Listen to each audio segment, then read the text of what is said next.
Hello everyone, I am Sekaru, an Amumu jungle OTP in High Diamond in New West who wants to share his take on this, in my opinion, mostly underrated champion. I've been OTPing the said mummy ever since I started playing League actively in Season 10 and accumulated over 2000 games on him and even peaked Masters last split. He helped me to get a general understanding of the game and its champions, as he presents a basic kit that lets you focus on the game instead of mechanics. In this video, I want to explain Amumu's general idea, abilities, his weaknesses and strengths. There are more videos planned on items and runes, mechanics, clear and playstyle. If you have any questions regarding Amumu, I will try to answer them directly or cover them in my following videos. This video especially aims to give you an in-depth look, so you can understand where Amumu shines and struggles. Roughly knowing what your champ does will get you not too far in League. There comes a point where you need to fully utilize your champions to compete with your enemies. That's why this video exists. I want to show you Amumu's kit with all its details. First, we start with the general champ description. Amumu was intended to be a tank jungler with a lot of CC. His kit supports this idea, as his ult is an AoE stun, his Q is a long range gap close which stuns, and his E reduces flat 80 damage. Despite that, through items and runes Amumu can assassinate other champions in many cases, if built accordingly. To make him work, you don't need a lot of farm. He can set up ganks on his own with his 2 Q charges. Despite that, Amumu loves gold. Items that he builds are very powerful and amplifies damage to champions and monster camps. Therefore, power farming is always a viable option for the said mummy. His main level power spikes are level 3, 6 and 13. Amumu as a champion deals mostly AP and some true damage.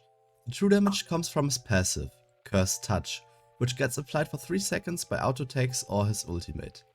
While the passive is applied on a target, damaging them with W refreshes it. The true damage comes as bonus true damage from all incoming magic damage before modifiers, so it also empowers the AP damage of your teammates. That means you want to proc Cursed Touch as soon as possible when it comes to dealing the most damage. Obviously, you shouldn't ult just to apply a passive, especially because your ult applies the passive after the damage. Therefore, in a 1v1 situation, you want to auto-attack early, if possible. In this clip, I auto-attacked after I made sure the blue is hitting Jarvan. I used E early so I can get a second charge, if Jarvan fought back. Correctly using your passive can make Amumu surprisingly strong in isolated fights.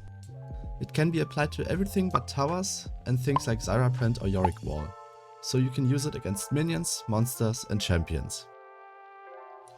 The Q, Bandage Toss, is one of Amumu's 2 champion defining abilities.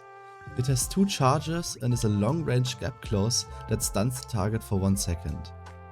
It is your main way to engage on enemies or follow up on CC from your team. You dash towards enemies after hitting them with Q. This dash can be cancelled with Rocket Belt or Flash, so you can escape situations where you actually don't want to go in after landing Q. There are things to point out about this ability. It follows enemies even if they dash away. Therefore you can follow abilities like Tristana Jump, Leona E or Asia Dash, to name a few examples. Additionally, Amumu pulls himself to the target even if he gets stunned. That means you can buffer CC and minimize the duration of stuns like Zerat E. Here, because I landed Q after I got knocked up, I still pulled myself to Talia. By hitting faraway minions or monster camps, this spell can be used as an escape tool. While clearing, Q doesn't deal that much damage, but it can fasten up your clear speed as it helps you to get to the next camp. More on that on the clear path video. As a side note, if you're having problems hitting this ability, try getting closer to the enemy to minimize your chances to miss. Sometimes you don't really need it anyway. If the enemy is close to you, by queuing you give them an opportunity to flash out, which ends the play for your team. Amumu's W is called Despair. It continuously deals magic damage to nearby enemies every 0.5 seconds and is your main damage source.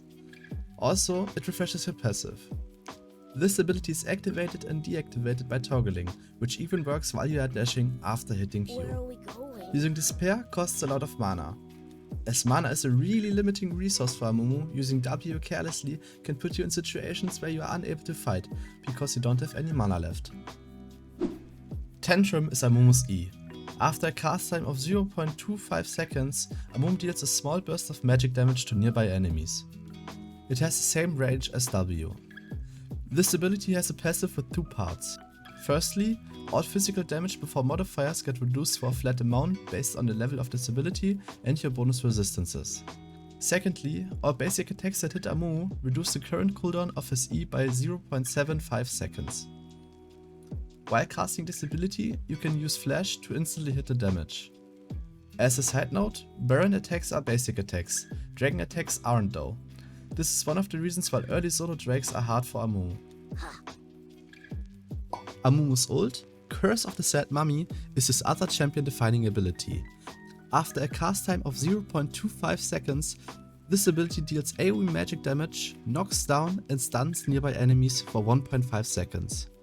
This ability behaves exactly like E and therefore can be flashed in to leave enemies with no time to react. The range of Curse of the Sad Mummy is 550 units, centered around Amumu, what is quite big for an AoE stun. With this powerful tool and Q as a gap close, Amumu can initiate fights or peel efficiently. It can be used to assassinate the enemy backline or create opportunities for your carries to deal damage. The knockdown can cancel spells like Tosana Jump or Asia Dash. Next up is skill order. If you solo start on Raptors, E is the best ability to level first. After that you take W for damage. If you start on any other camp, you should start W and then level E. Your third skill point should always go into Q. When invading, you can start Q of course, as it provides setup for your team. But be careful, you need a leash if you start Q. Your maxing skill order is always E into W into Q. Maxing E first gives you jungle clear, durability and damage. Q gives you some damage, a 2-second faster recharge time from 16 to 14 seconds, and it increases the mana per Q. The recharge time doesn't really matter in most cases. You get more damage from W, and the mana you must spend extra would bite you in the ass. Therefore, W second is the choice to make. Like every champ, Amumu has many weaknesses. There's a reason why he is regarded as a low elo champion, as his gameplay is mostly one-dimensional. Hey. Missing Q makes you useless in many scenarios. Enemies get cautious for the second Q, what makes it really hard to teamfight or even impossible to instantly regank. Even if you find an opening, your ult doesn't win the game automatically. Not having flash up limits your options a lot, as you can't oppose a threat to the enemy backline. If the enemy backline gets peeled enough or your carries can't follow your engage, you simply would be suiciding into them, what loses most teamfights for your team. Early invades can punish you a lot, if you are not prepared. Compared to other champions, Amumu's level 9 power spike is quite underwhelming, because his abilities scaling by level are almost linear. As going full tank is most of the time not the best build option, Amumu lacks in tankiness compared to most full tanks, and he runs out of mana quite fast. Especially fights outside of the jungle, where your mana regeneration is not amplified, can drain your mana bar almost completely in an instant.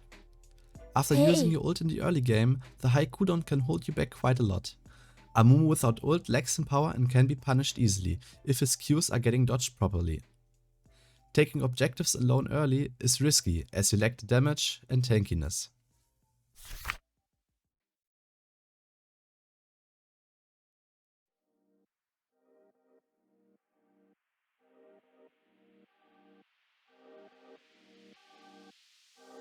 Only if you point out weaknesses, you can actively avoid them and use them to your advantage. Also, playing into the strengths of a champion is the main way to succeed in League of Legends. So where does Amumu shine? Teamfighting. As his ult is a large AoE stun, the impact Amumu can have on teamfights is tremendous.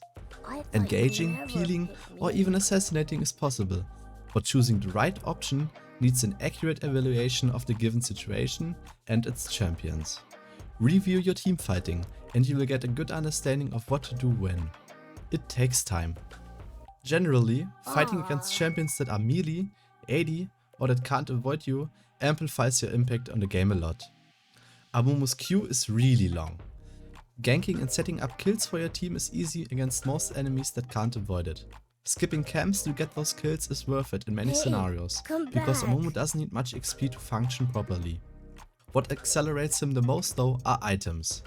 Early item spikes like Barmy Cinder or Demonic Embrace amplify the Sad Mummy's damage a lot, what makes farming, fighting and taking objectives way easier. With those items, your clear speed rivals those of farming junglers, even though it is not your goal to get leads through farming, but by ganking and putting your laners ahead. Amumu's damage output with Demonic and or Sunfire is surprisingly high. So high that you can solo Nash with 2 or 3 items if you have enough armor.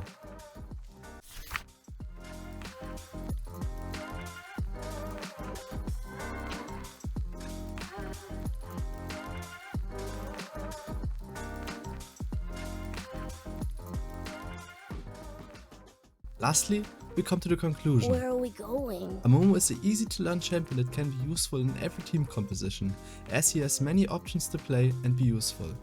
As a player, you need to watch out for your ultimate and flash cooldown. Additionally, keep an eye out for your mana, because this limited resource runs out pretty fast. Try to get a feeling for the range of your Q and R, as utilizing these abilities is your bread and butter. Hopefully you were able to pick up a thing or two. Like I said in the beginning of the video, there are more videos planned around builds and runes, mechanics, playstyle and clear. So if you have any questions, post them in the comments and I will try to answer them directly or in a coming video. This is my first video like this, so if you have any criticism or if there are things that were left out, let me know. A like would be much appreciated. See you next time! Let's be friends forever.